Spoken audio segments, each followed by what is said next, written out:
I'm not here to forget about anybody. All right.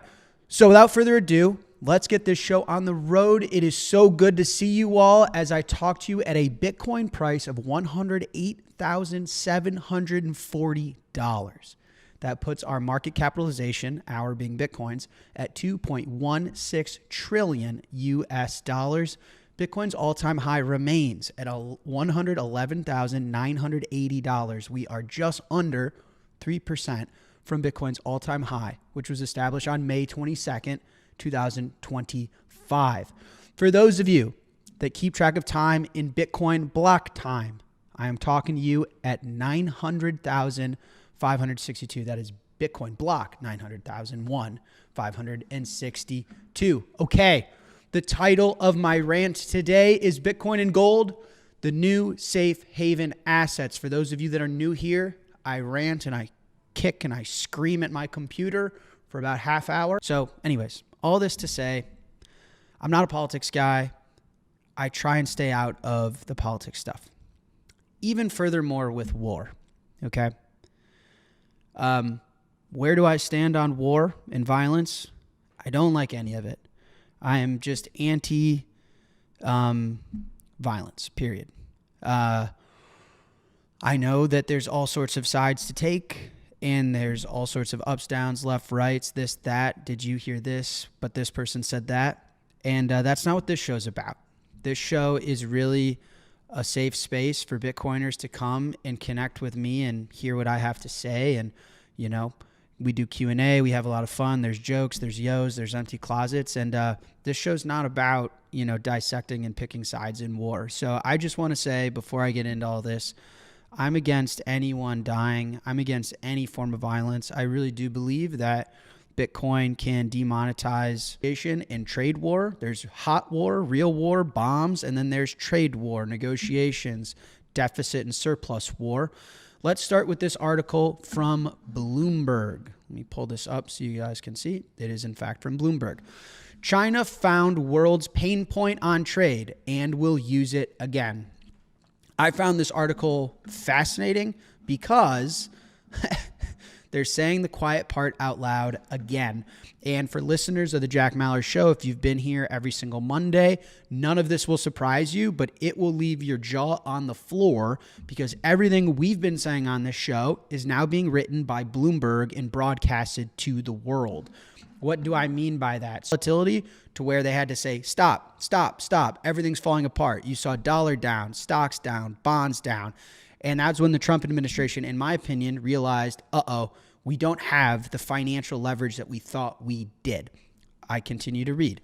The U.S. tariffs soaring to 145% and the Trump administration boasting that it has the upper hand over China, Beijing has turned the tables, essentially halting exports of the one thing the modern world cannot live without, rare earth magnets. Okay. My commentary on this. We've talked about rare earths on this show before. We haven't done a deep dive. I will if you guys want. I'll read the comments after. The point is this, but what I have said about it is, you know, we need China for war. Okay, I'll just put it like that. A large part of the backing of the U.S. needs China for weapons and for a lot of things. So they reference Ford, Suzuki, and Tesla here.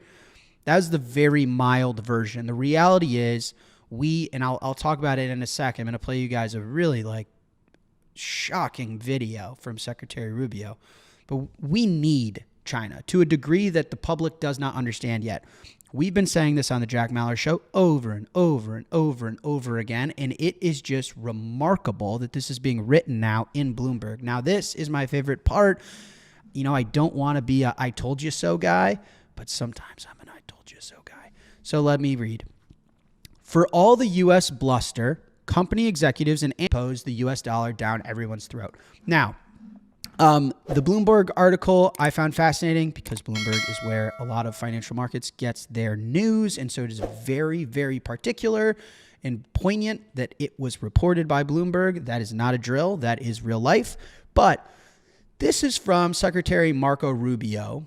This is 3-minute video. So I apologize. It's just what this show is, guys. I don't have a producer. I do this myself. I think the 3 minutes are valuable.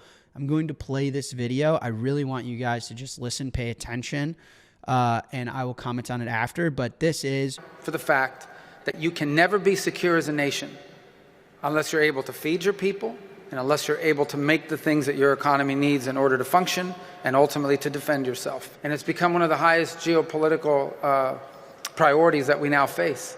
Not simply access to raw material, but figuring out how can we have more industrial capacities in these critical fields, ideally domestically, but if not here, then diversify the global supply chain so that it cannot be used against us as a point of leverage at a time of potential conflict.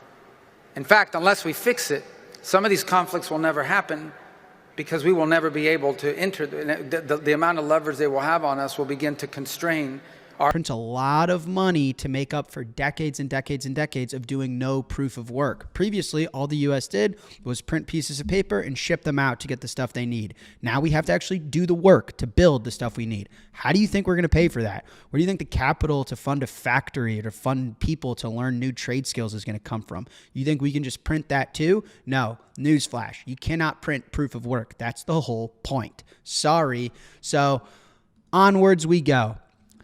Now this, how do I zoom this out? All that I'm saying combined with this news, go literally living through it. Pull up a chart, pull up a Bloomberg article, pull up what anyone is talking about in Washington, D.C. Here's another. This is from the European Central Bank website. Let me read. Moreover, concerns related to sanctions and the possible erosion of the role of major currencies were cited by some central banks in emerging and developing economies. Excuse me, what? Let me read that again. What? The European Central Bank said that? One more time. Moreover, concerns related to sanctions and the possible erosion of the role of major currencies. So sanctions, the violation of property rights, theft, violence, stealing from people was one concern. And the other, okay, now all of these applicable to Bitcoin. Let me read these again. Don't think about gold, think about Bitcoin. Long-term store of value / inflation hedge. Check. Performance during times of crisis. Check. Effective portfolio diversifier. I'd say so. Check. Historical position. Again, this is why I think we'll be in a gold / Bitcoin world and then eventually a Bitcoin world because Bitcoin's new. So no check. No default risk. Check. Serves as a geopolitical diversifier. Check. Highly liquid asset. Check. Concerns about systemic financial risk. Check. Serves as valuable collateral. The most pristine form of collateral, I might add. Check. Shout out Strike Lending. Lack of political risk. Check.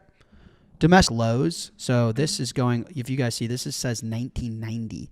So we're going all the way into, 1980, 1970s. We're at historic lows for our strategic petroleum reserve. Not good. So the point is, if this continues on in Iran and Israel, we're not going to have a way to defend the price of oil. Interesting, fascinating. With the fragility of the treasuries market, with yields going up, with gold going up. Again, I think you're going to have to print a lot of money. You're going to have to implement some form of yield curve control. You're going to have to implement capital controls. There's going to be a lot that has to go down. I'm not saying World War III, the world's going to end. I do not think that's the case, at least right now, to whoever you believe in. Let's hope not. But I do think gold, Bitcoin, up. I think Persida Lake House this weekend celebrating, family birthday. And, everyone was like, I get what you're saying. What you're saying doesn't sound wrong, but I'll just wait for gold to become a more material part. I'll wait for bonds to start to fall apart. And it's always fascinating to see that, everyone thinks that, you're going to go outside and houses are going to be on fire and dollars are going to be on fire and the stock market's going to be bleeding out and there's going to be zombies in the streets. And the reality is that's not the case. These things, like the world will go on, the sun will come up. Nothing's going to fall apart. Everyone in America, everyone assumes that, this is the collapse of an empire and we're all going to die and we're going to benefit from China not being able to buy the Mag 7 anymore. And they have to find a neutral asset that protects their time and energy. Does that make sense? So I think Bitcoin and gold, Bitcoin specifically, is going to outperform at anything and everything by a long mile, by a long, long, long mile. But I don't think the U.S. can afford to have assets go down.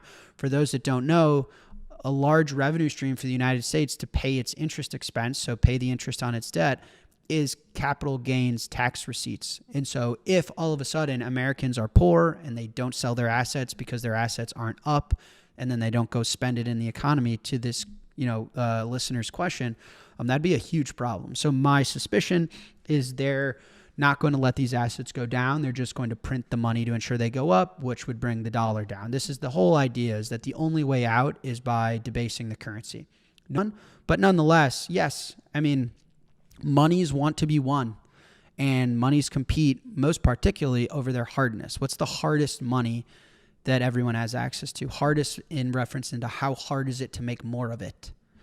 And Bitcoin is inevitable from that standpoint, as long as it has the monetary properties we need, as long as it's divisible, as long as it's portable, as long as it's easy to store, as long as it's easy to verify, then it's a question of hardness. And so Bitcoin was designed by us humans. Think about it.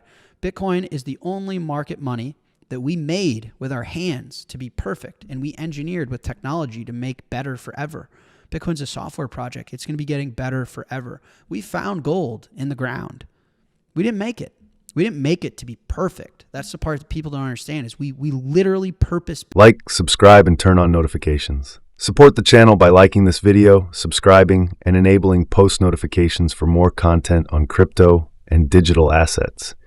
Check out our other videos and share your thoughts in the comments below. Your engagement helps with the YouTube algorithm and keeps the content coming. Thanks for your support. Enjoy the video.